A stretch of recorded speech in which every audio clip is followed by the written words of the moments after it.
O Alexandre de Moraes ataca porque deixam, gente. É desonestidade proferir a expressão escândalo do Banco Master, desacompanhado da expressão Alexandre de Moraes, vendida pelo exato valor que o Daniel Vorcaro atribui a ele.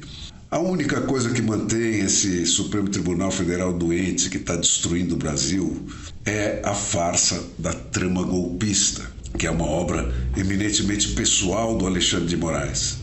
E quanto ao Lula, gente, de vez em quando ele ainda se lembra que tem eleição. Mas isso incomoda ele cada vez menos. Voto era importante quando o poder ainda não estava tomado. O Lula está cada vez mais convencido, gente, de que o caminho é o do Alexandre. E o Alexandre está tratando de convencer toda a máquina pública de que a cada crime a mais é ditadura ou morte. A imprensa é o próximo alvo depois de identificação da fonte aí que ele está tentando. Ou ela acaba com o Alexandre de Moraes agora, ou ele acaba de uma vez por todas com a imprensa. Bom, vamos lá, gente. Haja carnaval, hein? A sequência aí dos acontecimentos que culminaram com o julgamento do Toffoli foi absolutamente definidora sobre a que concretamente está reduzido aquele Brasil de três poderes, mais ou menos independentes e com uma ordem constitucional válida para pelo menos uma parcela da população, aquele Brasil que quase foi uma democracia, né? No dia 1º de fevereiro, né, com a porradaria do Banco Master comendo solta, né, o Lula promoveu um jantar secreto na Granja do Torto, né, com os 4 ministros que mandam no Supremo Tribunal Federal. O Alexandre de Moraes, que é o chefe supremo, o Gilmar Mendes, que está preso a ele e aliado a ele pela sua capivara insustentável numa democracia, o Flávio Dino e o Cristiano Zanin, os dois que já foram infiltrados no Supremo para consolidar a ditadura depois que ela já tinha tomado o poder, né? Ali foi lavrada a sentença do Toffoli, gente, mas não por qualquer coisa que ele tenha feito, daquelas que constam lá do rol da Polícia Federal. O Lula sabe desde sempre tudo que aconteceu no banco, com o banco e pelo Banco Master, que é só uma criatura do PT. Foi ele em pessoa, gente, que comandou essa longa tentativa frustrada aí de resgate do Vorcaro. Ele fez inúmeras reuniões com o Banco Central e com o próprio Vorcaro para tentar resgatar o cara daquele buraco, mas não deu. Primeiro porque o buraco é do tamanho de um ano inteiro de rombo do Lula nas contas nacionais. E principalmente porque pela primeira vez em todos esses anos a imprensa atrapalhou. O que de fato afligia o Lula, gente, era aquilo que ele resumiu numa frase lapidar naquele jantar. Se o STF desmoronar com escândalos, o meu governo perde a sustentação. Ficou decidido então que o Toffoli seria o boi de piranha a ser sacrificado para salvar o Alexandre de Moraes e a ditadura, né? Porque punir o Alexandre de Moraes como ele merece desmoralizaria de uma vez por todas a tramóia da trama golpista, que é o sustentáculo da ditadura do Lula. Passada a sentença, né, o Alexandre de Moraes deu a ordem para o Andrei Rodrigues, que é o braço armado dele, executar a ordem, né? O que ele fez naquele padrão usual da fábrica de provas do Alexandre, que o Eduardo Talhaferro gravou para o Brasil inteiro ouvir como é que funcionava. A existência desse jantar, gente, veio à luz no dia 10 de fevereiro, em matéria da Folha de São Paulo, que destacou aquela frase lapidar do Lula lá. E o julgamento final estava marcado para dali a 2 dias. Um último esforço para convencer o Fachin e a Carmen Lúcia a aderirem a um voto unânime pela meia pizza aí que acabou sendo servida, ainda foi tentado numa reunião prévia à do julgamento, né, entre o Alexandre de Moraes, o Gilmar Mendes, o Toffoli, o Fachin e a Carmen Lúcia. Mas eles não conseguiram nada. E o julgamento final começou em 8-2. E aí, alguém, provavelmente nesse momento, parece ter entendido que gravar o que se passaria lá dentro daquela sala do julgamento seria um seguro de vida para o que desse e viesse. E o resto, gente, é o que ficou gravado. Ao abrir o encontro ampliado, já perto lá das 3 horas da tarde, o Fachin passou a palavra primeiro para o Toffoli. E ele, sem nenhum rodeio, deu um recado muito claro para o resto da gangue em geral e para o Fachin e para a Carmen Lúcia em particular. Abro aspas, né? A gravação é literal do que foi dito lá dentro. Sou a favor de um código de ética para o Supremo se todos os ministros estiverem de acordo com divulgar as suas declarações de imposto de renda e o imposto de renda das suas empresas e os dos seus familiares, ascendentes, descendentes e colaterais até o 2º grau e afins. Tá, né? E aí, começando pelos que tinham participado da reunião secreta que condenou ele, todos os que tinham apunhalado ele pelas costas inverteram o discurso e passaram a mirar a Polícia Federal, que era o que estava mais à mão naquele momento. Como ela ousou investigar um ser supremo sem a ordem de ninguém e tal. O Alexandre de Moraes até cometeu, né, um lapso freudiano naquele momento. Ele disse que foi uma investigação ilegal e que ele tinha alertado o Andrei Rodrigues diretamente que se houvesse um achado sobre uma autoridade com prerrogativa de foro, a Polícia Federal não poderia seguir atuando sem pedir autorização para investigar, pois isso poderia provocar a nulidade do caso todo. E se ele alertou o Andrei Rodrigues é porque ele sabia o que ele ia fazer antes de que ele tivesse feito. Mas enfim, a farsa terminou, gente, com todos e cada um fazendo questão de afirmar que eles ignoraram totalmente os fatos levantados pela Polícia Federal, cujo relatório, 9 entre os 10 excelsos ministros confessaram que nem chegaram a ler. Eles decidiram tudo pelo critério corporativo, exclusivamente. Um por todos, todos por um. Cara, farsa é pouco, gente. Todo mundo lá dentro sabe o que todo mundo lá dentro faz, desde sempre. E boa parte já não é segredo nem aqui para fora. O tal relatório da Polícia Federal não foi feito para o público interno.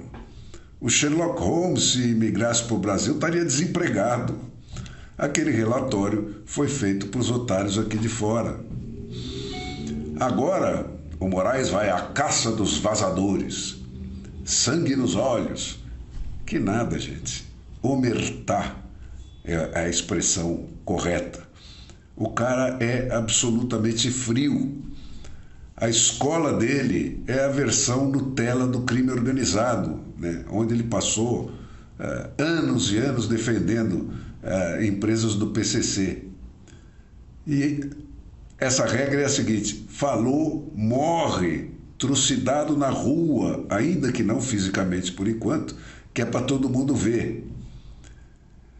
Ele só está vendo mais uma boa oportunidade de espalhar o terror em áreas que são especialmente sensíveis.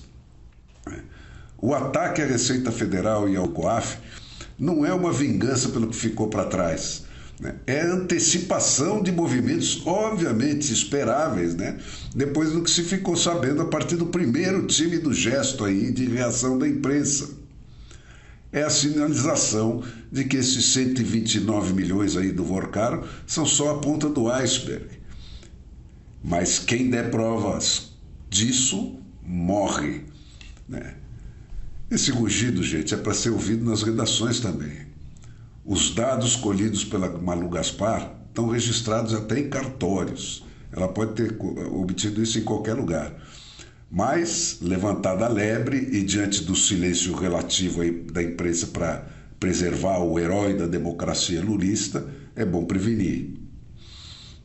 Afinal, gente, nós ficamos sabendo que há pelo menos 100 nomes na lista dos intocáveis do Moraes que não podem ter as suas contas e os seus relacionamentos examinados sem provocar um escândalo.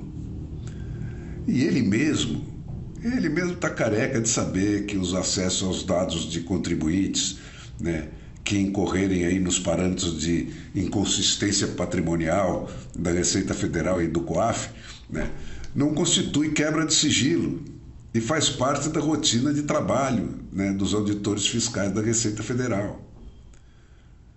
Ele está careca de saber que somente a divulgação desses dados é que poderia ser considerada crime.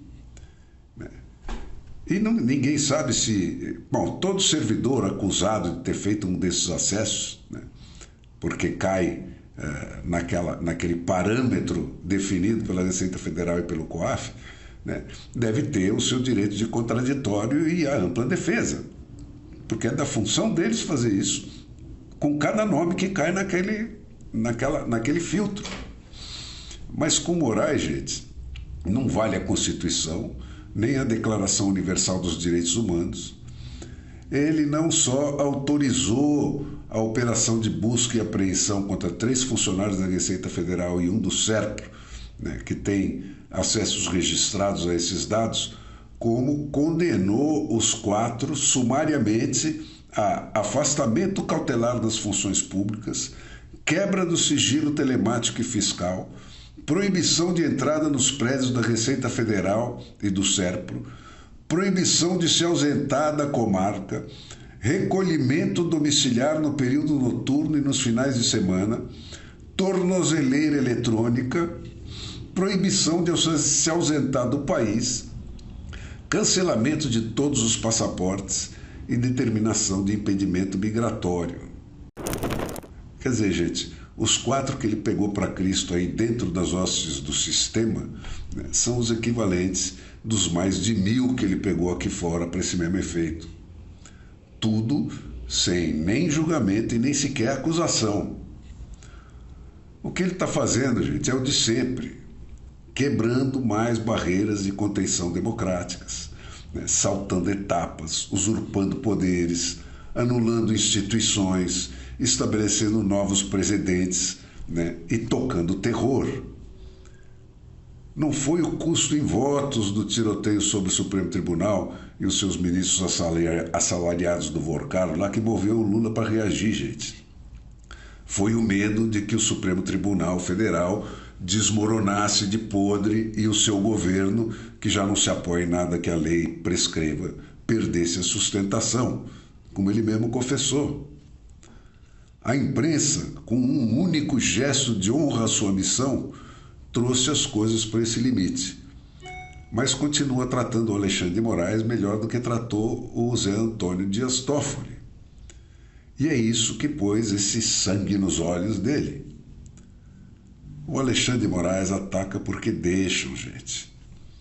É desonestidade proferir a expressão escândalo do Banco Master, desacompanhado da expressão Alexandre de Moraes, né, vendida pelo exato valor que o Daniel Vorcaro atribui a ele. O mais alto de todos os valores que ele paga por aí. A única coisa que mantém esse Supremo Tribunal Federal doente que está destruindo o Brasil à tona, gente, é a farsa da trama golpista, que é uma obra eminentemente pessoal do Alexandre de Moraes. Tire isso da frente e julgue-se o Supremo Tribunal exclusivamente pelas ações dos seus membros, e o que é que surge? Salvo aí, eventualmente envergonhado, e a Maria vai com as outras aí, né? Pouco menos que um bando de picaretas dedicados a saquear o país e enriquecer sem limites. É isso que está na vista de todo mundo. E quanto ao Lula, gente, de vez em quando ele ainda se lembra que tem eleição. Mas isso incomoda ele cada vez menos, né? Voto era importante quando o poder ainda não estava tomado. Essa aí dos enlatados, essa de se associar aos pulos aí, diretamente à porrada na cara dos evangélicos, da família e de mais da metade do Brasil, está nos gritando que voto preocupa cada vez menos e que o que interessa é a urna e o TSE antes e o STF depois da eleição. O Lula está cada vez mais convencido, gente, de que o caminho é o do Alexandre. E o Alexandre está tratando de convencer toda a máquina pública de que a cada crime a mais é ditadura ou morte. A imprensa é o próximo alvo depois de identificação da fonte aí que ele está tentando. Ou ela acaba com o Alexandre de Moraes agora, ou ele acaba de uma vez por todas com a imprensa.